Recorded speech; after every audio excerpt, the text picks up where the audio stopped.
नमस्कार फ्रेंड्स। यज्ञ भगवान अपने आप में भगवान विष्णु के अवतार हैं और यज्ञ ही दुनिया का सृष्टिकर्ता, यज्ञ ही पूरे दुनिया, पूरे ब्रह्मांड का सृष्टिकर्ता, ब्रह्मांड का संचालन करता और पूरे ब्रह्मांड में जो भी जीव जगत आपको देखने को मिलता है सब यज्ञ भगवान के कृपा से ही है। तो सुमन दुबे जी हमारे साथ हैं जो कुंडाचार्य हैं और यहाँ जो खरकई नदी के किनारे जयप्रकाश उद्यान में यज्ञ किया जा रहा है, इसके कुंड के यही कर्ता धर्ता हैं और इन्हीं के देख रेख में कुंड का निर्माण, कुंड का पूजा, कुंड का अर्चना, कुंड की महिमा सब कुछ इन्हीं के देख रेख में है। दुबे जी ये बताइए कि यज्ञ के महिमा आपके दृष्टिकोण में क्या है? यज्ञ की महिमा है कि पहला तो है कि चारों वर्ण में एकता लाता है। ब्राह्मण, क्षत्रिय, वैश्य, शूद्र सब वर्णों के एकता लाता है। क्योंकि कोई से 1 पैसा चंदा लिया जाता है, कोई से 10,000 लिया जाता है, कोई से लाखों रुपया लिया जाता है, मगर सहयोग सबको हो। बिना चारों वर्ण का सहयोग का यज्ञ नहीं होता है। इसमें जरूरी है चारों वर्ण का। जैसे बढ़ी का काम है ठोकना, राजमिस्त्री का काम है कुंड को जोड़ना, बेदी को बनाना, और मजूरा जो हैं जो पेंट कर रहे हैं, समझ गया है ना। तो यज्ञ की महिमा यही है कि हर मनोकामना का ये सिद्ध करता है। जी, किसी प्रकार का है, जैसे शत्रु को विनाश करना हो, या शांति हमारी नहीं है, या आय का रोक रहा है, बाहर तक कमा के जाते हैं, घर गेला के बाद लगता है कि कुछ ये नहीं है ना, तो उसको भी बढ़ाता है। और लक्ष्मी की वर्षा होती है। लक्ष्मी का कुंड है पद्म कुंड, जिसमें हवन करने से। कुंड के बारे में बताइए, कौन कौन सा कुंड है, क्या है, जरा यहीं से शुरुआत करिए आप। हाँ, जरा इसकी तरफ दिखाइएगा कुंड की तरफ। हाँ, ये कौन सा कुंड है? ये 6 कोण है। अच्छा, 6 कोण, षष्ठ कोण कुंड है। षष्ठ कोण है। हाँ, ये कुंड का क्या इससे जो करते हैं, इसमें जो हवन करेंगे वो वे हर तरह की रोग की नाश करेगा। अच्छा, षष्ठ कुंड से जी। अच्छा, और दूसरा ये जो अब इधर से घूमते हुए चलिए। हाँ, आइए, देखिएगा पीछे ये है। हाँ, अब आइए, अब इस कुंड के बारे में बताइए। ये पद्म कुंड है। अच्छा, पद्म। अच्छा, पद्म मतलब कि ये कमल की तरह है। कमल की तरह, जिसमें माँ लक्ष्मी बैठती है जी, वही माने आकार है। और माँ इसी पर बैठती है, इसलिए इसमें जो हवन करते हैं उससे धन की वर्षा लक्ष्मी करती है। अच्छा, जो आप फोटो में देखे होंगे, हर हर हर हर पैसा का वर्षा हो रहा है इन्हीं की कृपा से। अच्छा, माने ये जो पद्म कुंड है वो।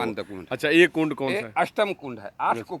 अच्छा, ठीक है, ठीक है, यहीं से दिखा दिया जाए। हाँ, अष्टम कुंड है। अष्टम कुंड है। ये अष्टम कुंड जो है चतुर्थ कुंड है। चतुर्थ कुंड है। ये हर तरह के शांति दोनों कुंड जो है करता है। इसको प्रधान कुंड कहते हैं। अच्छा, जैसे प्रधान वेदी, प्रधान कुंड। ठीक है। इस कुंड में हवन करने से क्या लाभ होगा? हर तरह के सुख सुविधा मिलेगा। हर तरह के। अब ये कुंड के बारे में बताइए। आइए।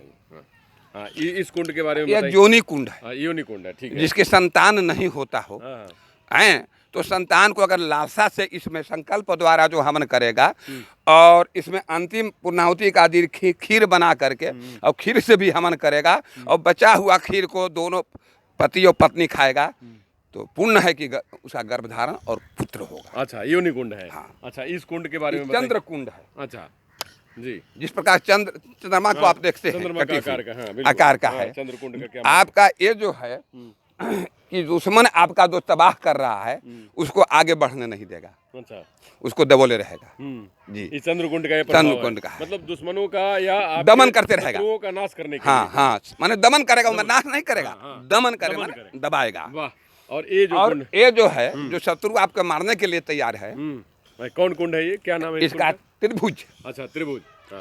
तो ये दुश्मन का जो है विनाश कर देगा ये। अच्छा, ये वाला कुंड ये विनाश करता है। अच्छा, वो तो उसका दमन करता है और ये विनाश करता है। और ये वाला जो कुंड है सामने, ये हर तरह के पुष्टि करता है। हर तरह के। इसको वृत्त कुंड कहते हैं। अच्छा, अब सर शास्त्रों में लिया जाए तो उसके ब्राह्मण वर्ण कहते हैं चतुर्थ कुंड का, इसके क्षत्रिय वर्ण कहते हैं, और उसके वैश्य वर्ण कहते हैं। अच्छा, और उसका क्षुद्र वर्ण कहते हैं। अच्छा, इसमें भी जाती है।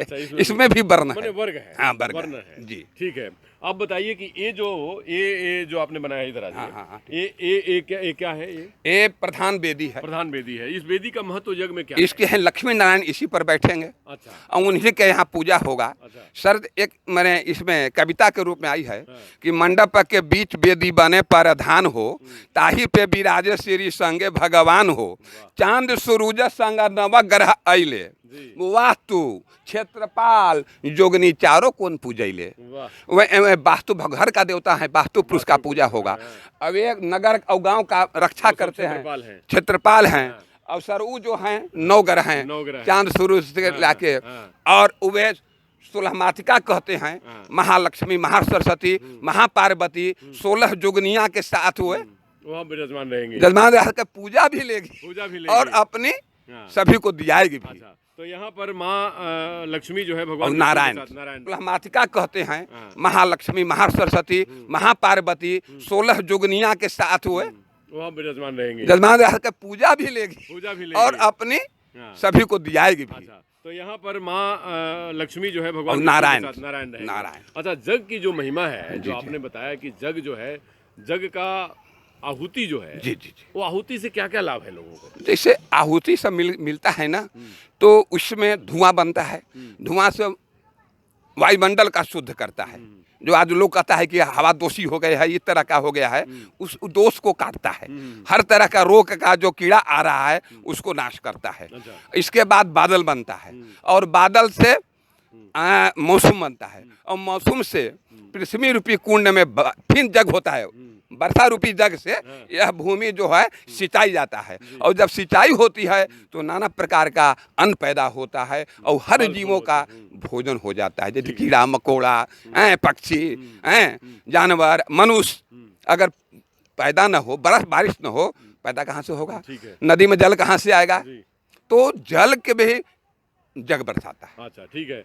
तो वो बारिश हुआ, धरती में वो यज्ञ हुआ, उसमें तो उसमें से वो निकला, फल फूल हाँ, हाँ, निकले सब। हाँ। उसके बाद फिर अब वो जब अन्न जब आए, जब पक के तैयार होके आता है तो एक कुंड हुआ और दूसरा भूमि रूपी कुंड हाँ। और तीसरा मुख रूपी कुंड। मगर यह मुख जो है रखता नहीं है, क्योंकि तुलसी बाबा ने लिखा है, मुखिया मुख को चाहिए, खान पान सब एक, पाले पोसे सकल अंगा, तुलसी सहित विवेक। सारा अंग को पुष्टि देता है कि ना कि गोड़वा के दिया हथवा का नहीं दिया है, मगर ये रखता नहीं है। ये तीसरा कुंड। चौथा कुंड पेट में दे देता है। जब ये पेट में जाता है तो रस बनता है, रस से मैदा बनता है, मैदा से ब्लड बनता है, ब्लड से ब्रिज बनता है और फिर हमारा इस शरीर का निर्माण होता है। कोई जीव जंतु जो खाता है उत्पत्ति होती है, उत्पत्ति होती है। तो हमारी उत्पत्ति भी जग से है। जग से है जी। मतलब जग ही शुरुआत है, जग ही अंत है। मतलब जग में ही जग है, इसीलिए इस पूरे संसार को भी जग कहा जाता है। इसको विश्व कल्याण, विश्व करके कल्याण करता है। अगर जग नहीं हो भारतवर्ष में तो मैं उम्मीद करता हूं कि विश्व का विनाश हो जाएगा, क्योंकि इतने पाप हो रहे हैं, इतने जीव कट रहे हैं।